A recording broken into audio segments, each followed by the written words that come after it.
You're listening to the Dibbly-Dobbly Podcast. Remember to like, share, comment, subscribe, and click the bell to make sure you get the latest episodes of the podcast.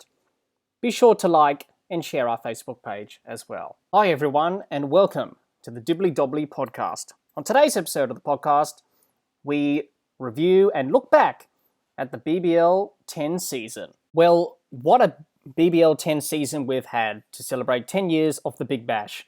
Congratulations to the Sydney Sixers on winning back-to-back BBL titles. They became the second team behind the Perth Scorchers to win back-to-back BBL titles, and also the second team to win 3 BBL titles behind the Scorchers. During this season of the BBL, we've seen plenty of runs, wickets, and catches during this season. We have also seen some new rules brought into BBL10 for this season. The Power Surge, Bash Boost, and the X Factor, which has created some debate on whether or not we should have them or not in the Big Bash. We have also seen some shocking umpiring decisions during this season, which has created some discussion of bringing DRS into the Big Bash. Let's have a look at how the teams finished on the table at the end of the regular season in BBL 10. The Sydney Sixers finished on top of the table with 9 wins and 5 losses. In second place was the Perth Scorchers with 8 wins and 5 losses. In third place was the Sydney Thunder with 8 wins and 6 losses. In fourth place was the Brisbane Heat with 7 wins and 7 losses. In fifth place was the Adelaide Strikers with 7 wins and 7 losses. In sixth place was the Hobart Hurricanes with 7 wins and 7 losses. And in seventh place was the Melbourne Stars with 5 wins and 8 losses. And in eighth place was the Melbourne Renegades, finishing with 4 wins and 10 losses for BBL 10. The Sydney Sixers, the Perth Scorchers, the Sydney Thunder, Brisbane Heat, and the Adelaide Strikers qualified for the finals, finishing in the top 5. Looking at the BBL table for this season, it was a really close table compared to other BBL seasons. With the BBL introducing the Bash Boost point, it's created that closeness between the teams and brought that suspense as we entered towards the back end of the BBL 10 season. I like the idea of having a bonus point now. Many people won't agree with it, but that's people's opinion. But if you play a game and you are not a real chance of winning the game, at least you can take a point after the 10 over mark and get something out of the game. And I think that's why the BBL brought this Bash Boost point into this season, to create tension as we get closer to the finals and have that suspense and not knowing what teams would qualify for the finals. We saw that suspense on the last day of the regular season where certain teams needed results to go their way. Let's have a look at how the finals played out in BBL 10. We'll start with the eliminator. That was between the Brisbane Heat and the Adelaide Strikers. The Brisbane Heat won that by 6 wickets. Man of the match, Jimmy Pearson. The qualifier final saw the Sydney Sixers and the Perth Scorchers. The Sydney Sixers won that by 9 wickets. Man of the match, James Vince. The knockout final saw the Sydney Thunder and the Brisbane Heat. The Brisbane Heat won that by 7 wickets. Man of the match, Sam Heslett. The Challenger final saw the Perth Scorchers and the Brisbane Heat. The Perth Scorchers won that by 49 runs on Duckworth Lewis. Man of the match was Liam Livingston. And the final at the SCG saw the Sydney Sixers and the Perth Scorchers. And the Sydney Sixers won by 27 runs. Man of the match was James Vince. And Josh Philippi was named Player of the Tournament. Let's talk about the final between the Sydney Sixers and the Perth Scorchers. I thought it was an entertaining final. Sydney Sixers batting first, made 6 for 188 in their 20 overs. James Vince top scoring with 95. In reply, the Perth Scorchers finished on 9 for 161 from their 20 overs. Liam Livingston was the top scorer with 45. I thought the Sixers and the Scorchers were by far the best 2 teams in BBL 10. Probably for Perth, they didn't really have their best game, and it came in the final. Obviously, they won the bat flip, I think, and yes, they did win the bat flip, and they chose to bowl first. Well, if it's in a final, I think you'll be batting first, runs on the board, scoreboard pressure. Unfortunately, They bowled first and they backed their bowlers to restrict the Sydney Sixers to a low total. Unfortunately, that wasn't the case, making 188. James Vince went berserk, scoring 95. So that plan didn't work. So after the first innings of the match, into the run chase, you're under pressure already. And they're chasing 189 to win in a final. And they started well, the Perth Scorchers, but they lost wickets at the wrong time. The Sydney Sixers bowled well, and unfortunately they couldn't keep up with the run rate, and before you know it, they lost the game. So at the end of the day, I think if they won the toss again, the Perth Scorchers, I think they would have batted first. I think batting first in a final, you've got that advantage of posting a total that you know you can defend with your bowlers, and obviously chasing in a final puts that scoreboard pressure on. And we saw that with the Perth Scorchers. They couldn't really get the job done, and obviously the pressure was too much. So in the end, the Sydney Sixers, who by far were the best team in the whole of BBL10, finishing on top of the ladder, playing well, they were pretty consistent throughout the season, deserved to win. And that's what they did, to win their third title and back-to-back BBL titles. Let's have a look at the leading run scorers and wicket takers from all of the BBL teams in BBL10. We'll start with the Adelaide Strikers. Jake Weatherald, leading run scorer, 433. Wes Agar with 22 wickets. For the Adelaide Strikers, this BBL10 season, it was pretty much a inconsistent season. It was win-lose, win-lose. The bowling attack of Siddle, Khan, Briggs, Worrell, Nessa and O'Connor was pretty good. The batting let them down at times. It was a bit poor and inconsistent, but Carey and Weatherald did pretty well. Got into the finals by the skin of their teeth, with other results going their way, but as we saw in that final in the Eliminator against the Brisbane Heat at the Gabba, unfortunately just pretty much summed up the season for the Adelaide Strikers, that inconsistency, and they didn't produce their best game in the Eliminator final. So pretty much summed up their season in BBL 10. Let's have a look at the Sydney Thunder. Alex Hales with the most runs, 543. Tanveer Sangha with 21 wickets. The Sydney Thunder had a pretty good season. Throughout BBL 10. The batting was good, led by Hales and Ferguson, Khawaja, Billings, and co. The bowling was good. We saw Tanveer Sangha burst onto the scene for the Sydney Thunder in his first BBL season. Did really well and has earned a place in Australia's T20 squad for New Zealand, which is good to see. The knockout final against the Brisbane Heat probably wasn't their best game in BBL 10. It was a disappointing end to what was a pretty good season for the Sydney Thunder. Let's have a look at the Brisbane Heat. Chris Lynn was the leading run scorer with 458 runs. Mark Steckity with 24 wickets. A typical Brisbane Heat season, really. Started off poor, then started to win some games and get on a roll and get that momentum, but then lost again and inconsistent once again. But got some momentum to qualify for the finals and carried on that momentum into the finals. They won the Eliminator final against the Strikers, and then they won the knockout final against the Thunder. Unfortunately, in the Challenger final, they couldn't beat the Perth Scorchers, losing that game. But overall, they'll be pretty happy, the Brisbane Heat, on making the finals for the first time since BBL 6. The batting was poor at times, and typical Brisbane Heat batting collapses. Chris Lynn was the star performer for the batting for the Brisbane Heat this season.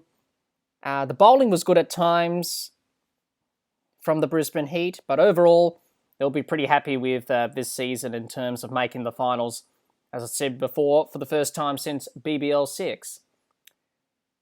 Let's have a look at the Perth Scorchers now. Colin Monroe, the most runs, 443. Jai Richardson with the most wickets with 29. Obviously, had a very good season, the Scorchers. Obviously, playing in the final against the Sixers. By far the best team in BBL10 along with the Sixers. They started slowly in this BBL10 season, losing some games, but then once they got back to Perth, they started to win some games and get back on the winning side of things and getting that momentum. And they carried that momentum on to the finals. They didn't have a great qualifier final against the Sixers, losing that, but they bounced back against the Brisbane Heat in the Challenger final to play the Sixers again in the final. Unfortunately, probably the final wasn't their best game of BBL10. They'll be disappointed about that. But overall, they should be happy about their season. Their batting was good overall. Their star imports, like Monroe and Roy and Livingston, were pretty good. And the bowling was good as well. And obviously, Jai Richardson and co having a pretty good season with the ball for the Perth Scorchers. Let's have a look at the Sydney Sixers, the BBL 10 champions for this year's BBL. James Vince with the most runs, 537. Ben Dorshus with the most wickets, 24. Obviously, very good season for the Sixers, obviously going on to win their third BBL title. By far the best team along with Perth. And in the end, probably they were the favourites to win, and they did. They finished in the top two, obviously, to get the double chance. They won the first final, the qualifier against the Scorchers, winning that, going straight through to the final, and probably playing their best game in the final. To beat Perth in the final, James Vince played superbly to get that 90-odd and led them to their third BBL title. Their batting was good throughout this season. The likes of Vince, Philippi, Hughes, Silk were pretty good, and the bowling attack was pretty good, led by Dorshus, Bird, O'Keefe, and Abbott. So overall, a pretty good team performance by the Sydney Sixers this BBL, and they'll be looking to make it another BBL title in BBL 11. Let's have a look at the Melbourne Stars. Glenn Maxwell was the leading run scorer, 379 runs. Adam Samper with the most wickets with 19. Another typical Melbourne Stars BBL season, I think. They started well. They were on top of the ladder for a little while until they lost a few games and went down to the bottom of the ladder to finish in 7th overall in this BBL. They had to win the last game of the season against the Sydney Sixers to go through to the finals. Obviously, they needed to win that game and win a bonus point as well in that game. Unfortunately, they couldn't do that, ending their finals hopes. Their batting was good at times throughout this BBL. Their bowling was good as well at times, but overall they'll be pretty disappointed that another BBL season has gone and they can't break through for that maiden BBL title. So they'll be disappointed, the Melbourne Stars, in BBL 10. Let's have a look at their crosstown rivals in the Melbourne Renegades. Sam Harper was the leading run scorer with 351 runs. Peter Hatziglou with the most wickets with 17. Another poor season from the Melbourne Renegades, we can say. Finishing last on the table again for the second BBL season in a row. Wasn't their greatest BBL again. The batting and bowling was poor at times. Aaron Finch, the captain, didn't lead from the front. He couldn't even buy a run. He's just had so much bad luck throughout this BBL season. But they started to get things together. They started to get back to that winning momentum, winning a few games towards the end of the BBL season, but unfortunately weren't in contention to make the finals in BBL 10. So they'll be looking to improve in BBL 11. And last but not least, the Hobart Hurricanes, Ben McDermott, the leading run scorer with 402 runs. Nathan Ellis with the most wickets with 20. An okay season from the Hobart Hurricanes. But yet again, they started well, but they started to lose games and drift down the table. And they finished in 6th place on the table. Couldn't break through to the finals. So they'll be disappointed not to go through to the finals. But their batsmen had a pretty good BBL. The likes of McDermott, Short, and when Matthew Wade came back to the side, he had a pretty good few innings there. So Their batsmen did pretty all right. Their bowlers did pretty good as well. At times, they bowled well. But overall, I think they'll be quite disappointed with their performance in this BBL, not going on to make the finals and obviously breaking through for that maiden BBL title. So that's all of the teams' leading run scorers and wicket takers for BBL10 and what they did throughout the whole season. Obviously, a lot of teams will be looking to improve and get better and hopefully get into the finals in BBL11. Let's have a look at all the stats from BBL10. We'll start with the leading run scorers, the top 10. Hales, 543. Vince, 537. Philippi, 508. Lynn, 458. Munroe, 443. Weatherald, 433. Livingston, 426. Kerry, 425. Inglis, 413. Ferguson, 405. So those are the leading run scorers in BBL10. Let's have a look at the top 10 leading wicket takers in BBL10. Jai Richardson, 29 wickets. Dorcius, 24. Steckity, 24. Wes Agar, 22. Sanger, 21. Tide, 21. Ellis, 20. Siddle, 19. Zampa, 19. And Hatzaglu with 17. Those are the leading wicket takers from BBL10. Let's have a look at the top 10 most dismissals in BBL by wicketkeepers. Philippi with 16. Kerry with 14. Inglis 13. Harper 12. Billings 10. Pearson 10. McDermott 8. Gotch 6. Hanscom 3. Dunk 3. So those are the most dismissals by a wicketkeeper in BBL10. Let's have a look at the most catches in BBL10, top 10 most catches. Silk, 16. Christian, 13. Cartwright, 10. Hardy, 10. Green, 9. Gregory, 9. Maxwell, 9. Burns, 8. Fletcher, 8. And Bryant with 8 catches. So those are the top 10 most catches in BBL10. Let's have a look at the BBL10 team of the tournament, which was picked by all the coaches in the BBL. Philippi, Hales, McDermott, Munroe, Maxwell, Christian, Rashid Khan, Jai Richardson, Steckity, Zampa, and Wes Agar was the team of the tournament in BBL10, and the X Factor players were Stoinis and Sam. So that was the BBL10 team of the tournament, as picked by all of the coaches in BBL. My thoughts on this BBL10 season is that we had a really good season of BBL10. We had some close games going down to the wire, great batting, bowling, fielding, and some great catches as well. Also, the race to be in the finals was close, with all the teams still a chance of getting into the finals. The best players from around the world showing their talent during this BBL, and seeing the crowds watching the games and putting a smile on their faces during this tough time for all of us was great to see, and hopefully those watching at home as well. This BBL will be remembered for a long time to come. Well, that's the end of the innings, the close of play for this episode of the podcast. Be sure to subscribe and click the bell to get the latest episodes of the podcast, and like and share our Facebook page. Until next time, keep safe and bye for now.